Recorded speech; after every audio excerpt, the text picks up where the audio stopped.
Boa tarde, povo. Vamos começar aqui um curso de matemática financeira.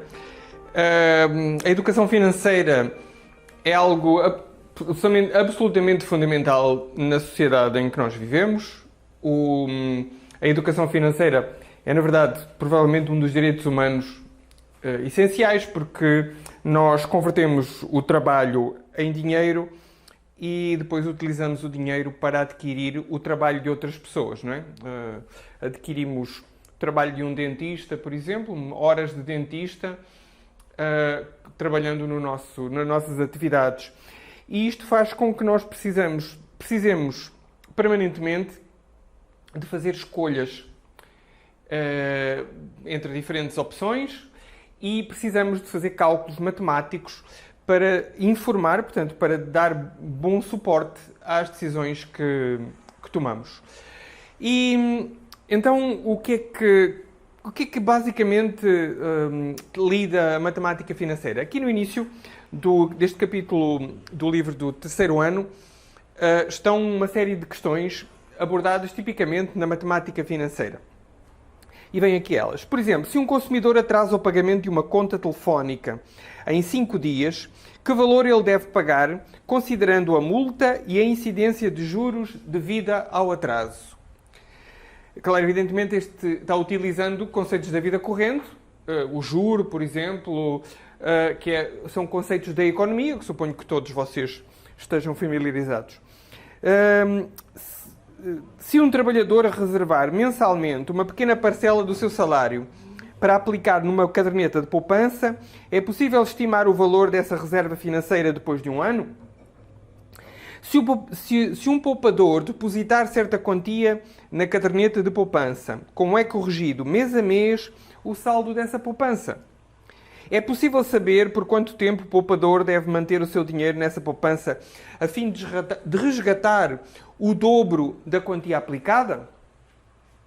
Se um consumidor optar por comprar uma geladeira em 2 parcelas fixas, uma no ato da compra e outra 30 dias depois, ambas de R$600, quantos por cento pagará de juros, considerando o preço à vista, que o preço à vista do aparelho são R$110? Portanto, o aparelho custa R$110 e a pessoa paga 600 mais 600 futuros, ou seja, paga 1.200. Bom, não é bem assim. A pessoa não paga 1.200. A pessoa, na verdade, paga agora 600 e outros 600 futuros. Ora, vocês facilmente podem imaginar, se o tempo que passasse entre a primeira parcela e a segunda parcela fosse muito longo, 600 é meio salário hoje, mas se a segunda parcela fosse paga, por exemplo, daqui a 5 anos, se calhar os 600 daqui a 5 anos valiam muito pouco. Portanto, estes 600 futuros, a pessoa que vende vai ter que puxar estes 600 para o valor presente destes 600, que evidentemente é mais pequeno. Uma vez que ele só vai receber os 600 futuramente, este valor mais este, em teoria, se o comércio fosse justo, seria 110. E o valor presente destes 600 seria apenas 500. Então, outro dos problemas que não está aqui descrito, mas que vai no quarto vídeo, nós vamos abordar, além dos juros, portanto, o segundo e terceiro vídeo serão juros simples e juros compostos, e o quarto vídeo será o valor presente de coisas futuras e vice-versa, não é? Valor futuro de coisas presentes. Da mesma maneira, se a pessoa pagar já 500, estes 500 podiam ser colocados numa conta de poupança ou num investimento, e estes 500 renderiam, por exemplo, 530 daqui a um mês, ou daqui a 5 meses, depende. Então, na verdade, este valor de 500 tem um valor futuro maior.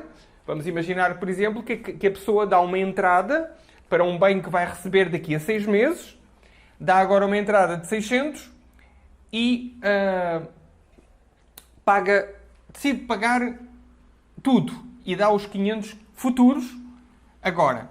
estes 500 vão render e, portanto, a pessoa, na verdade, está a dar ao vendedor os 600 da entrada e adiantando os 500 reais do resto do bem, na verdade está a dar 1130 no momento em que recebe. E estes 600, bom, depende do acordo, mas estes 600 também se podem converter num valor futuro superior. Portanto, esse último quarto vídeo vai ser sobre esse movimento de pegar num valor presente e estimar quanto é que ele vale no futuro e fazer ao contrário. Pagar numa parcela futura e puxá-la para o presente, onde em princípio vale menos, onde geralmente vale menos. Portanto, uma coisa que é paga no futuro não vale os mesmos 600 no presente, porque ainda não foi pago, e o contrário, aquilo que é pago no presente para uma coisa que vamos receber no futuro, se eu pagasse já o bem que ainda não recebi, na verdade estaria a dar mais do que 600. Dava 600 mais 600, só recebia o bem no futuro, estava dando mais do que os próprios 600, porque este valor no futuro seria mais valioso. Podia ser, por exemplo, colocado numa poupança e renderia, tornando-se crescendo um pouco. Bom, então, estes são os assuntos que a matemática financeira tecnicamente determina. Os outros dados sobre economia têm que saber, não é? Em particular nas disciplinas de economia, nos assuntos ligados à economia e na vossa experiência pessoal. Então, a matemática financeira vai tirar este tipo de conclusões. Bom, o vídeo de hoje é um vídeo introdutório para recordar algumas ferramentas que vão ser permanentemente utilizadas, e essas ferramentas são ferramentas matemáticas do ensino primário e dos anos subsequentes. Não se passa... neste primeiro vídeo, as ferramentas são ferramentas dos primeiros 5, 6 anos da escolaridade e, portanto, não levantam grandes problemas. Isto faz curioso, perguntarão assim, então porquê que não ensinam matemática financeira às crianças de 12 anos, 11, 12 anos? Porque vocês vão ver que com o juro composto nós vamos precisar de logaritmos. E porque precisamos de logaritmos no juro composto e os logaritmos são ensinados pela primeira vez no ensino médio, na verdade, a matemática financeira básica, que vamos ver aqui nestes 4 vídeos, só fica completa depois das pessoas aprenderem logaritmos. E então é por isso que a matemática financeira, uma das razões pelas quais a matemática financeira é ensinada no final do ensino médio, porque só no final do ensino médio os alunos têm todas as ferramentas disponíveis para entenderem plenamente a matemática financeira. Então, essas ferramentas básicas do ensino primário são, por exemplo, números decimais. Por exemplo, 1,23. 1,23. O que é que nós temos? Temos uma parte inteira e temos uma parte decimal, separados pela vírgula. Se eu multiplicar por 10, se eu pegar 1,23 e multiplicar por 10, o que é que vocês têm que fazer? Vai passar 1,23, vai passar se a parte inteira é 1 vezes 10, a parte inteira tem que ser maior do que 10. Então basta avançar a vírgula uma casa decimal e vocês têm 12,3. Se em vez de multiplicar por 10 eu multiplicasse por 100, era a mesma coisa. Se a parte inteira é 1, se eu multiplico por 100, ainda tem uma parte decimal, tem que ser maior do que 100. Então é fácil, mas também não tem que ser menor do que 1000, não é? Porque se é vezes 100, 1, qualquer coisa vezes 100 dá-se mais do que 100, mas menos do que 1000. Então é fácil também de perceber que a vírgula vai avançar uma vez, 2 vezes. Ou seja, 123. Vocês pensarão assim, outra forma de pensar é que multiplicar 123 por 100 é o mesmo que multiplicar por 10 e multiplicar novamente por 10. Portanto, a vírgula avança 2 casas e desaparece ao avançar 2 casas. Ok? Ao contrário, podemos pensar em dividir. da mesma maneira que multiplicamos por potências de 10, 10, 100, 1000, por aí fora, podemos pensar em dividir, por exemplo, 15,7 a dividir por 10. Ora, a parte inteira é 15. Se vocês dividem 15 por 10, vai ficar 1,5, não é? Então, quer dizer que a vírgula, em vez de avançar para a direita, avança para a esquerda. Então, 15,7 a dividir por 10 é 1,57. A vírgula avança uma casa para a esquerda. Se a seguir a intuição, não tem muito... Se eu tenho 15 dividido por 10, vai dar 1, portanto, é seguir a nossa intuição. Se há alguma dúvida, se avança ou se recua, pensem com lógica. Quando é para dividir, fica mais pequeno. Quando é para multiplicar, fica maior. E quando a vírgula avança para a direita, o número fica maior. Quando a vírgula avança para a esquerda, o número fica mais pequeno. Se eu dividir isso por 100, é o mesmo que dividir por 10 e dividir novamente por 10. A vírgula avança uma casa, avança uma segunda casa. Então fica vírgula 157? Não. Convenciona-se colocar aqui um 0.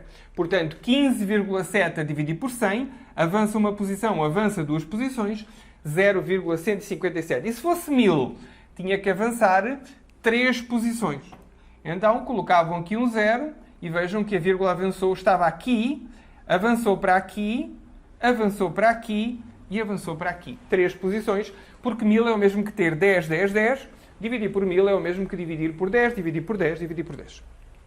Então, esta é a primeira flexibilidade que têm que ter mentalmente, que é saber trabalhar com números decimais. Bom, isto porquê? Porque, em geral, as taxas de juro são dadas em percentual. Por exemplo, 15% de 800 reais.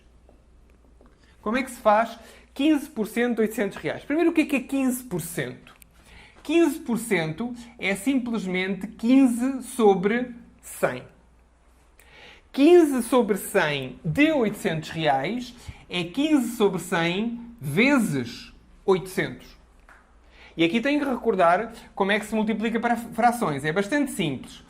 Quando é a multiplicação de frações é multiplica os numeradores, portanto, 800, 15 vezes 800, 15 vezes 800, sobre, e agora multiplicam os denominadores, 100 vezes 1.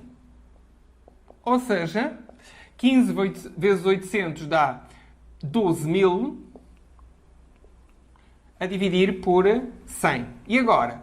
Isto é uma fração.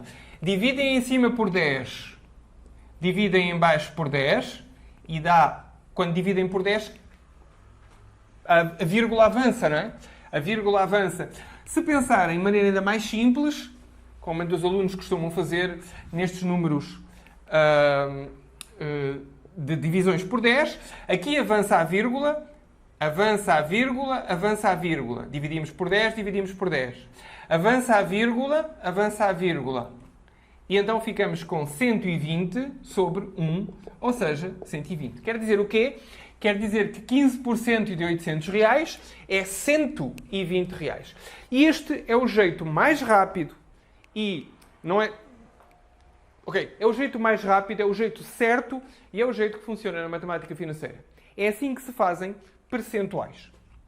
Se quiserem escrever uma fórmula, I% de um certo capital, ou um valor qualquer, vou colocar aqui um certo número n. I% de n, se quiserem, naquele caso o I era 15 e o n era 800, I% de n é o mesmo que ter I sobre 100 vezes n. Esta é a fórmula que dá I% de n. Simplesmente, I sobre 100 vezes n. Normalmente têm que colocar isto aqui sobre 1, multiplica, multiplica, e têm a forma de fazer percentuais. Na prática, como nós tínhamos neste exemplo, quando começarem a ganhar prática, já devem ter, 15% de 800, Ora, 15% utilizam o movimento da vírgula, esquecem esta parte e olhem sempre apenas para o 15%.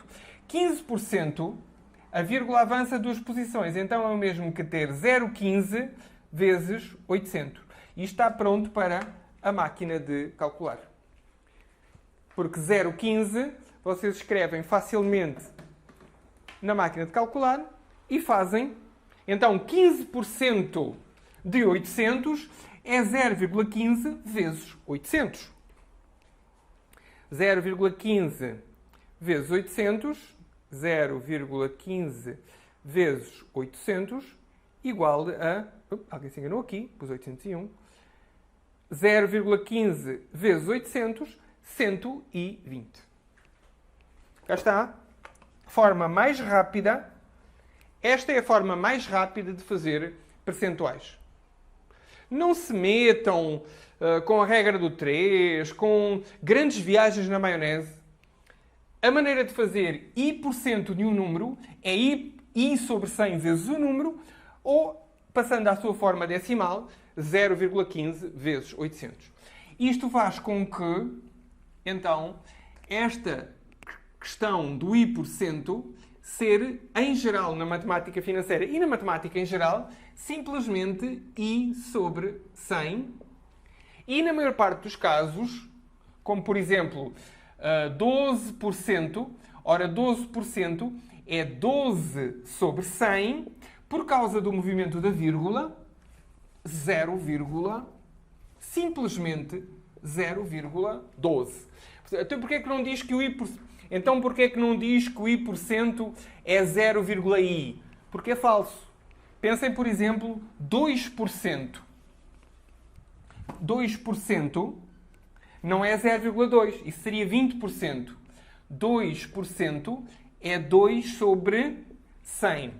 Ora, a vírgula tem que avançar 2 posições. Então, 2% é 0,02. E, claro, por exemplo, 120%.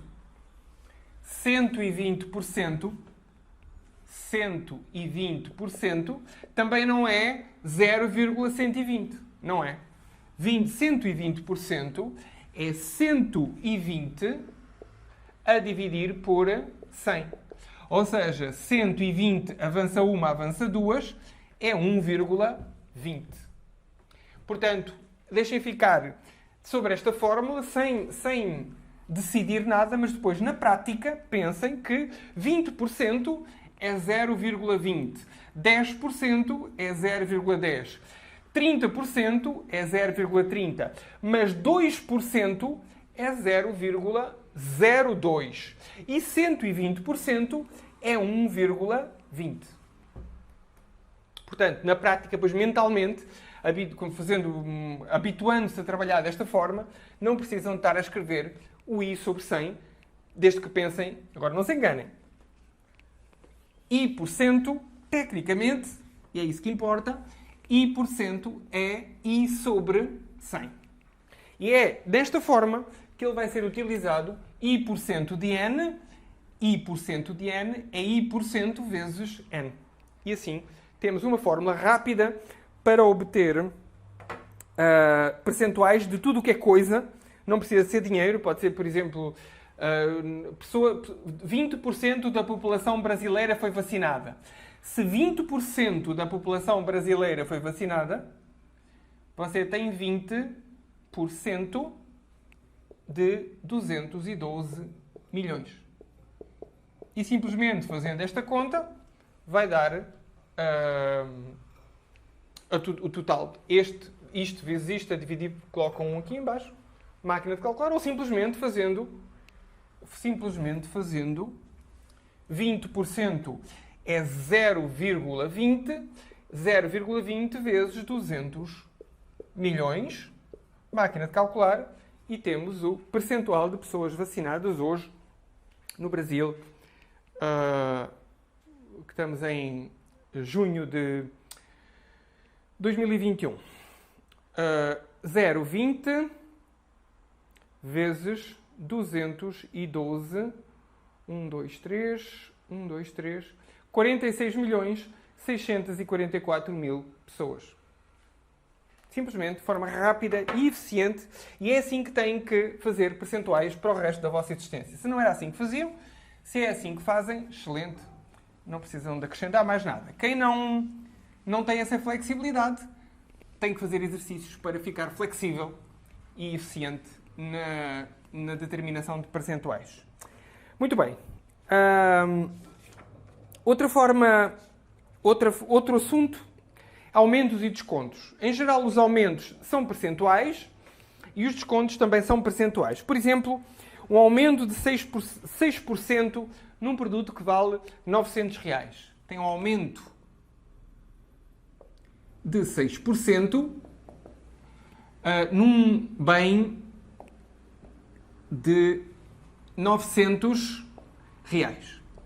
Bom, mais uma vez, há uma forma rápida de fazer isto e essa forma rápida que é útil na matemática financeira. Qual é a forma rápida de fazer isto? A forma lenta de fazer isto é vocês calcularem o juro ou o aumento e a seguir aumentarem no capital, portanto, 900, e agora somam um com o outro. Primeiro vamos ter que calcular o juro. Isto dá, ora, 6%, o juro ou o aumento, 6%, já sabem fazer, de 900. 6% é 0,06, não é? Porque é 6 sobre 100. A vírgula vai ter que andar duas posições, portanto, 0,06. Então, 6% de 900 é 0,06 vezes 900. 54, isto dá R$54 de aumento. Então, quer dizer que o aumento é de R$54. Então, o custo final vai ser 954. O bem que valia 900 tem um aumento de 6% e passa a 954. Ora bem, esta forma é muito lenta e também não é eficiente na matemática financeira. Como é que seria a forma eficiente na matemática financeira? É pensar um bocadinho. Ora, o bem é 900 mais 6% de 900, certo? Vou utilizar aqui, em vez do vezes, vou utilizar o ponto. Então, 900 mais 6 vezes 900. O que é que eu vou fazer aqui? Vou aplicar a propriedade distributiva. Porque isto é o mesmo que ter 1 vezes 900 mais 6% de 900. Então quer dizer que o 900 é fator comum. Então, se o 900 é fator comum, posso colocar em evidência fatorando. E quanto é que fica? Aqui fica 1 mais 6%. Ora, nós já sabemos que o 6% é 0,06. Então, se o 6% é 0,06, isto é 1 mais 0,06 vezes 900. Ou seja, somando aqui 1 com 0,06, é 1,06 vezes 900. 1,06 vezes 900. E 1,06 vezes 900, 1,06 vezes 900, sem surpresa,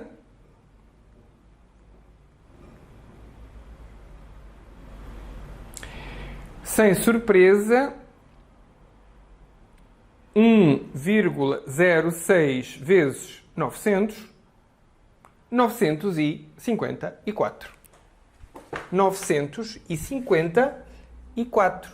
Então quer dizer que podíamos ter feito logo desde o início. Então se vocês têm... De onde é que vem o 1? O 1 vem do próprio bem. O bem vai continuar com os 900. 900 é 1 vezes 900, mais 6% de 900. Então é 1,06 vezes 900. Ou, se quiserem, quanto é que valerá o bem?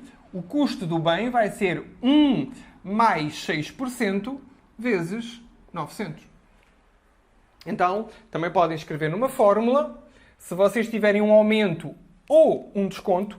No caso, o desconto é uma diminuição e, portanto, em vez de mais, vai ser menos, mas o novo valor é sempre o valor novo é 1 mais ou menos I, mais se for um aumento, menos se for um desconto, vezes o valor original do bem. Capital, normalmente é capital, na matemática financeira trabalha-se muito com o conceito de capital, portanto tende-se a considerar estes 900 como seja dinheiro, não é? Como capital, não necessariamente dinheiro, mas capital. E 1 mais I se houver um aumento e 1 menos I se houver um desconto. Portanto, esta é a forma mais rápida de vocês fazerem contas deste tipo. Aumentou 1 mais, diminuiu desconto 1 menos, vezes o valor que estava, ficamos com o valor novo. Bom, e para concluir, o conceito de variação percentual. Bom, o conceito de variação percentual é uma cobrança normal dos concursos de nível técnico e desse concurso também de nível técnico, que é o Enem. O Enem, na prática, é um concurso técnico para ver quem está capacitado, para os mais capacitados, para terem depois sucesso num curso superior e, portanto, tentar obter mais por menos. Isto é, conseguir que dos alunos que entram num determinado curso sejam os mais capacitados para obter uma graduação. Portanto, como ele é também um concurso de nível técnico, ou técnico, é muito comum este tipo de perguntas sobre variação percentual. Variação percentual. Isto é, uma determinada quantidade varia. Podem pensar no que quiserem, por exemplo, taxa de glicose no vosso sangue, mas normalmente na matemática financeira são valores financeiros, valores monetários, aumentam, diminuem, e nós queremos saber percentualmente quanto é que variou. Por exemplo, um bem, salmão, valia 40 reais e passou para, portanto, vou chamar a isto V0, valor inicial, V0, 40 reais, e passado um dia passou para 43 reais. Aumentou. Portanto, a variação foi uma variação positiva. Quanto é que foi essa variação? 3 reais. Qual é o valor percentual? Ou seja, se o bem valesse, vamos imaginar, se o bem valesse 100 reais e passasse para 200, a variação tinha sido de 100 reais. E vocês, claramente, aumentou 100%. Em 100 aumentou 100. Se tivesse, por exemplo, o bem valia 100 e passou para 150, quanto é que foi o aumento? Foi um aumento de 50. Então, em 100, aumentou 50. Aumentou 50%. Aqui é mais difícil de pensar, porque o aumento foi de 3 reais em 40. Aumentou 3 reais num bem que valia 40. Nada de especial. A variação percentual é os mesmos 3 sobre 40. O que valia 100, se o bem valesse 100, vejam, reparem que aqui não teriam dúvida nenhuma em responder que se o bem valesse 100 e passasse para 103, tinha aumentado 3 reais em 100 e diziam que tinha aumentado 3%. 3 em 100.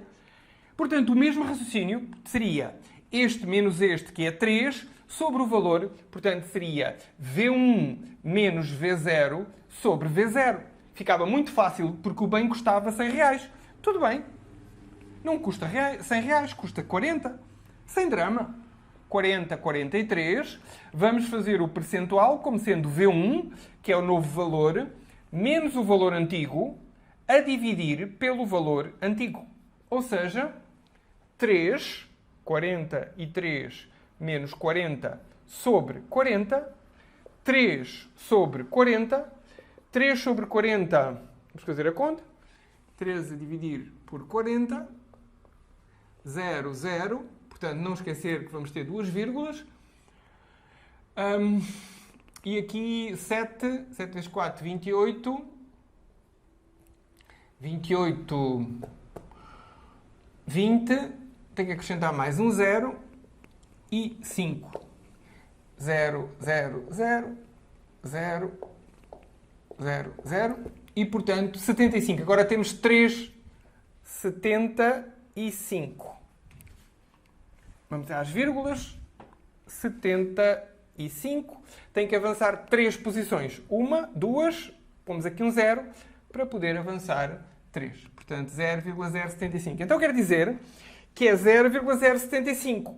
Ora, 0,075, vamos dividir por 100, que é para termos um percentual, e para isso, para dividirmos por 100, temos que multiplicar, portanto, aqui era o mesmo que ter 75 sobre 1, vamos multiplicar por 100 em baixo e multiplicar por 100 em cima, que é para não estragar a fração. Uma fração mantém-se igual se vocês em cima multiplicarem pela mesma quantidade que multiplicam em baixo. Não mexem na fração. Ou dividirem ou multiplicarem, não é? Dividirem normalmente para simplificar, multiplicar para tirar vírgulas. Então, isto é 0,075 sobre 1. Foi a conta que deu, 0,075. E o que eu vou fazer é multiplicar por 100 em baixo e multiplicar por 100 em cima. E fica como? Fica 0,075 sobre 1 vezes 100 em cima vezes 100 em baixo. Porquê que estou a fazer isto? Porque quero que a resposta seja percentual, não é? É vezes 100 vezes 100. Ou seja, fica sobre 100 e agora a vírgula avança. Como estão a multiplicar por 100, vai ficar maior. Avança para aqui para o 0 e avança para o 7. Então, 7,5 sobre 100 é, por definição, 7,5%. O percentual é isso, é por cento. 7,5 sobre 100, portanto, 7,5%. Então, a variação percentual do salmão passou de 40 para 43, aumentou 7,5%. Ah, que bom, porque se aumentasse 4 reais era 10%. São percentuais fáceis de fazer. Se aumentasse 50%, passava para 60 reais. Se aumentasse 10%, passava para 44 reais. Como passou para 43, faz sentido. Aumentou 7,5%. De qualquer forma, o que devem reter é isto que acabaram de ver, que é, por um lado, a variação percentual é simplesmente isto que aqui está. P é igual a V1 menos V0 sobre V0. E depois têm que arranjar a vossa resposta. Têm que arranjar a vossa resposta para ficar sobre 100 e poderem responder imediatamente qual é o percentual. Outra maneira, outro exemplo. Imaginemos que em vez de 40, 43, tinha havido uma passagem para 38 reais. Espero que isso ocorra nos próximos meses, aqui pelo menos com a carne, que está caríssima neste ano de 2021, e que haja uma redução de preço no salmão aqui, de 40 para 38. Sem problema. Ora, V1 é 38, menos 40, que é V0, sobre 40. Ou seja, agora aqui tem um número negativo. Tem que se lembrar como é que isto se fazia. Qual é que é maior, o 38 ou o 40? O maior é o 40, que é negativo. Dá o sinal. E como é que se faz a conta? Pega-se no maior e tira-se o mais pequeno. Sobre 40. Ou seja, menos 2 sobre 40. Fazem a mesma conta. 2 a dividir por 40. Têm que acrescentar 2 zeros. 5. E já está. 5. Ou seja, 5. Agora, cuidado. Tem que avançar 2 casas decimais porque acrescentaram aqui 2 casas decimais. Se colocaram zeros deste lado, têm que depois compensar com divisões por 0 deste lado. Divisões por 10, aliás. Aqui multiplicaram por 10, aqui dividem por 10. E fica menos 5, só que tem que avançar a vírgula, portanto, menos 0,05. E como querem um número percentual, isto é o mesmo que ter menos 5 sobre 100, não é? 0,05 é o mesmo que ter 5 sobre 100. Vejam que a vírgula... Podiam fazer aquilo que eu tinha feito antes, que é multiplicar por 100 em cima e em baixo. Se multiplicassem por 100 em cima, dava 5. Se multiplicassem por 100 em baixo... mas não há aqui nada em baixo. Há sempre alguma coisa em baixo. Uma coisa a dividir por 1 é ela própria. E ficavam com menos 5 sobre 100. Ora, menos 5 sobre 100 é, por definição, menos 5%. Então quer dizer que o preço caiu 5%. Bom, a importância deste assunto é absolutamente fundamental. Têm que ter muita flexibilidade em fazer este tipo de movimentos e se entenderam tudo aquilo que eu vos transmiti, eu tentei transmitir aqui, isso é bom para mim porque eu sei fazer isto. Para vocês, não. A matemática não se aprende entendendo. Não basta entender aquilo que eu disse para se apropriarem daquilo que eu sei. Para se apropriarem daquilo que eu sei, vocês têm que fazer estas contas na prática. Têm que tocar nisto sozinhos e apropriarem-se desta técnica. Não basta. A matemática é diferente da história, da geografia ou de outras disciplinas em que nós entendemos e está bom. Aqui não. É preciso praticar. E está aqui uma lista de 20 exercícios. 20 exercícios. Portanto, para quem realmente não tem facilidade ou não aprendeu estas coisas, é conveniente que façam os 20 exercícios. Para aqueles que tiveram ensino médio normal e que fizeram todo este percurso, não é? Divisão com números decimais, multiplicação, trabalhar com percentuais inclusive, eu vou selecionar aqui uns 6 exercícios que eu vou considerar exercícios mínimos. Mínimo dos mínimos. Até para aqueles que sabem fazer tudo isto, deverem fazer 6 exercícios destes 20. Os restantes, façam os 20 exercícios. Vai demorar umas 4, 5 horas a fazer. Podem utilizar a máquina de calcular para fazer este tipo de contas. Mas são só as contas. Não é percentuais. A máquina de calcular faz percentuais. Está aqui uma tecla de percentual. Só que uma pessoa que não sabe o que é um percentual e faz pela máquina de calcular é o mesmo que alguém que não tem habilitação conduzir uma Ferrari. É um perigo. A máquina de calcular é um perigo.